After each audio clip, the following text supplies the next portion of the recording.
Hi అందరికీ. అందరికీ good morning. అందరూ ఎలా ఉన్నారనుకుంటున్నాను. నేనైతే బాగున్నాను. మీరు కూడా బాగున్నారనుకుంటున్నాను. నేను సోనియా. ఇంకా మార్నింగే ఇడ్లీ రుబ్బయితే ఉండేది. ఇడ్లీ పిండి. ఆ పిండితోనైతే హంసికకి నెయ్యేసి చిట్టి చిట్టి ఇడ్లీలయితే చేశాను.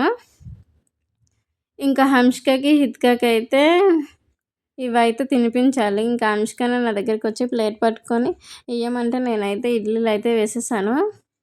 అలానే హిత్కకి కూడా ఇడ్లీ అయితే తినిపిద్దాం అనుకుంటున్నాను. హితకకు కూడా హాఫ్ ఇడ్లీ అయితే తినిపించాను. ఇడ్లీ కొంచెం గొంతు దిగదు కదా, వాటర్ పట్టుకుంటే అట్లా హాఫ్ ఇడ్లీ అయితే తినిపించాను.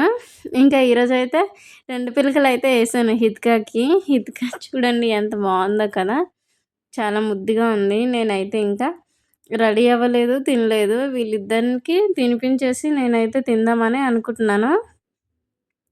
ఇంకా నేనైతే తినేసాను. ఫ్రెష్ అయ్యి వచ్చి ఇంకా వాషింగ్ మిషన్ అయితే వేసాను. అదైతే అవుతుంది. ఈలోపు గిన్నెలు ఉంటే గిన్నెలు అయితే తోమేస్తున్నాను. గిన్నెలు తోముదామని కిచెన్లోకి వస్తే మా హితక చూడండి ఎలా ఆడుకుంటుందో చీపురుతో అని. 2 పిల్లకలు చాలా బాగున్నాయి కదా. ఇంకా హితక, హంసిక ఆపోజిట్లో అయితే తీసాను. ఇంకా గిన్నెలు అయితే తోమేశాను. ఇప్పుడు వాషింగ్ మిషన్లో వచ్చిన బట్టలను అయితే ఆరపెట్టాలి కదా, వాటిని అయితే ఇంకా వాషింగ్ మిషన్ అయితే ఆరపెడతాను. ఇప్పుడు బకెట్కి అయితే వాషింగ్ మిషన్లో బట్టలు అయితే తీసుకొని వాటిని అయితే ఆరపెట్టాలి. ఇంకా హితకను, హంసిక అయితే పడుకున్నారు ఇద్దరు. ఈలోపు నేనైతే చెత్త వేసేసి వచ్చేసాను. ఇంకా బట్టలు కూడా ఆరపెట్టేశాను. కొంచెం అయితే ఎడిటింగ్ ఉంది. అదైతే చేసుకోవాలి, ఎడిట్ చేసుకోవాలి. ఇంక ఈవినింగ్ 5 అయితే అయ్యింది. హంసిక అయితే లెగిసిపోయింది. హంసికకి అయితే గ్రేప్స్ ఇచ్చాను. వాటర్ తాగట్లేదు అని చెప్పాను కదా, అందుకే మజ్జిగలాగా అయితే చేసుకున్నాను. ఇక్కడ ఈమె గ్రేప్స్ తింటున్నా, అక్కడికి వెళ్ళి ఆమె అయితే గ్రేప్స్ తింటుంది. ఇంకా ఈవినింగ్ అయితే వచ్చిన తర్వాత, మా అత్తయ్య వచ్చిన తర్వాత నేనైతే ఉలవచారు అయితే పెడుతున్నాను. ఉలవచారులోకి చింతపండు ముందు పెట్టుకొని ఉలవపిండి వేసుకొని దాన్ని అయితే మంచిగా కలుపుకొని నేనైతే పొయ్యి మీద అయితే పెట్టేస్తున్నాను. ఇంకా పొయ్యి అంటే గుర్తొచ్చింది, ఇప్పుడు వైరల్ అవుతుంది కదా గ్యాస్ న్యూస్. ఇది ఎంతవరకు నిజమో నాకైతే అర్థం అవ్వలేదు. ఫస్ట్ మా అత్తయ్య వచ్చి చెప్పిన తర్వాత అది ఫేక్ న్యూస్ ఏమో అనుకున్నాను. తర్వాత మా వారు వచ్చిన తర్వాత అయితే అడిగాను, అవును కరెక్టే అని అన్నారు. ఇప్పుడు గ్యాస్ సిలిండర్ అయితే బుక్ చేస్తే 1 మంత్కి కూడా రావట్లేదంట. అంటే వస్తుంది కానీ లేట్ వస్తుంది.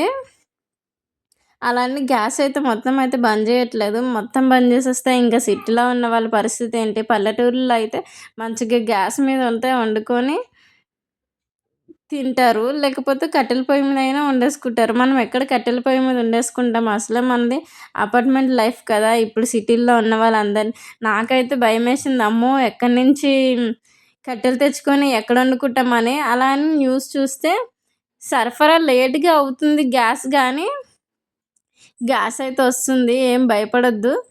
అన్ని సరఫరాలు లేట్గా అవుతాయని అయితే న్యూస్లో అయితే వచ్చింది. ఇంకా సరఫరా లేట్ అంటే చాలా లేట్గా వస్తుంది. 1 మంత్కి అలా వస్తుంది గ్యాస్. ఇంకా హోటల్స్ వాటికైతే చాలా గ్యాస్ అయితే ఎక్కువ అవుతుంది కదా, అందుకే హోటల్స్కి ఇంకా కంపెనీస్కి వాటికైతే గ్యాస్ అయితే కొంచెం తగ్గించేశారు. ఇంకా ఈ న్యూస్ చూస్తే మీరేమనుకున్నారు? భయమేసిందా? లేకపోతే గ్యాస్ లేకపోతే మనము ఎలా కుక్ చేసుకుంటామని అనిపించిందా? మీకేమనిపించిందో ఒకసారి కామెంట్ సెక్షన్లో అయితే కామెంట్ చేసేయండి. నేనైతే నిజంగానే అనుకున్నాను, ఏంటి గ్యాస్ అయిపోయిందా? గ్యాస్ అయిపోతే ఎట్లారా బాబోయ్, మనం ఎట్లా వంట చేసుకుంటాము కట్టెల పొయ్యి మీద? ఎక్కడ కట్టెల పొయ్యి పెట్టుకుంటామని అయితే నేను ఫస్ట్ అయితే మా అత్తయ్యతోనే అన్నాను. ఫేక్ న్యూస్ ఏమోలే అత్తయ్య అని అంటే, నిజమేనే అనేసి ఒకసారి న్యూస్ చూస్తే అందరు న్యూస్లో అదే చెప్తున్నారు, సరఫరా లేట్ అవుతుంది అనేసి.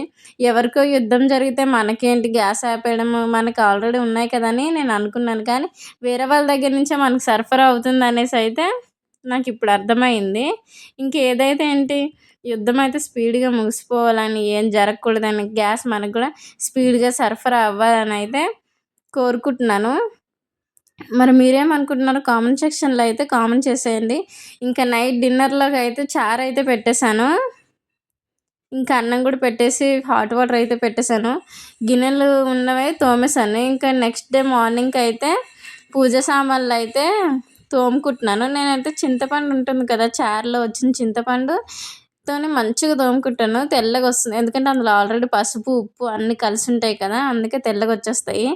ఇంకా చింతపండుతో మంచిగా తోముకున్న తర్వాత సబ్బు పెట్టి అయితే తోముకుంటాను. చాలా చాలా చాలా బాగా వస్తాయి. రాగివి అయితే ఇంకా చాలా బాగుంటాయి, మంచిగా కనిపిస్తాయి.